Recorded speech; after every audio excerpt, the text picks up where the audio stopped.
এদিকে সন্দেশখালীতে রাজ্যপাল সিভি আনন্দ বোস তার কেরল সফর কাটছাট করে তিনি চলে এসেছেন এবং সেখান থেকে তিনি সন্দেশখালীর উদ্দেশ্যে যাওয়ার আগে কি বলে গেলেন একবার শোনাবো আপনাদের।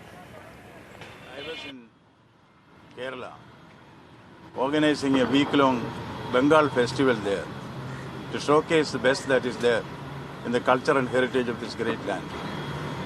When I heard the shocking and shattering tale of the incidents which took place in Sandeshgali, I have cut short my program there.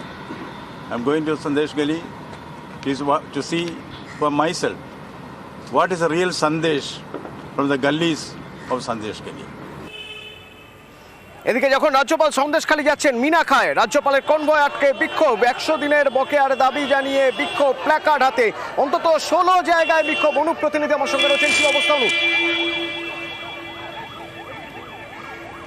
উদ্দেশ্যে আসছিলেন মিনাখা থেকে প্রথম কিন্তু তাকে বিক্ষোভ দেখানো শুরু হয়। প্রথমেই তার গাড়ি আটকে দেওয়া হয় এবং রাস্তায় কিন্তু একেবারে বসে পড়ে বিক্ষোভ দেখাতে শুরু করে এবং সেই ছবি একেবারে স্পষ্ট যে 100 দিনের যে কাজের টাকার দাবি, সেই দাবি নিয়েই কিন্তু তৃণমূল কংগ্রেসের পক্ষ থেকে বিক্ষোভ কর্মসূচি নেওয়া হয়। এরপরে রাজ্যপাল সেখানে বেশ কিছুক্ষণ কনভয় নিয়ে দাঁড়িয়ে যেতে হয়। পরবর্তীকালে পুলিশি হস্তক্ষেপে আবারও কিন্তু যখন সন্দেশের উদ্দেশ্যে রওনা দেয়, পরপর রাস্তায় 16 বার তাকে কিন্তু রাস্তার দুদিকে প্ল্যাকার্ড হাতে বিক্ষোভ দেখায় এবং সেখানে স্পষ্ট দাবি করা হয় যে 100 দিনের কাজের যে টাকা, সেই টাকা যাতে তারা পাচ্ছে না, সেই টাকার দাবিতে মূলত এই বিক্ষোভ।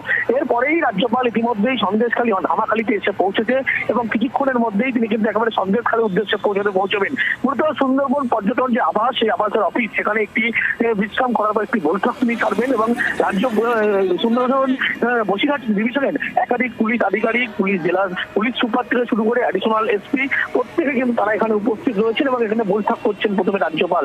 এরপরেই রাজ্যপাল সিভি আনন্দ বোস কিছুক্ষণ মিনিট 15 পরে একেবারে সন্দেশখালী জেটি লঞ্চে করে সন্দেশখালীর উদ্দেশ্যে পৌঁছে যাবে এবং সন্দেশখালী থানায় প্রথমে তিনি যাবেন। তারপরে সেখানকার মানুষের সঙ্গে কথা বলবেন, মহিলাদের সঙ্গে কথা বলবেন।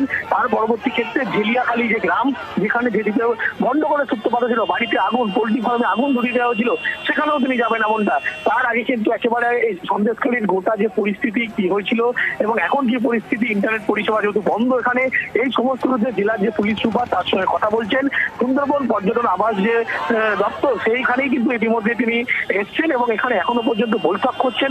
এর পরবর্তী ক্ষেত্রে সরাসরি লঞ্চে করে সন্দেশখালীর উদ্দেশ্যে তিনি কিন্তু রওনা দেবেন এবং সেখানে সন্দেশখালী থানা, তার পরবর্তী ক্ষেত্রে বিভিন্ন জায়গায় কিন্তু পৌঁছে যাবে যেখানে গন্ডগোল ছিল এবং রাজ্যপালের বৈঠক। ধন্যবাদ। এদিকে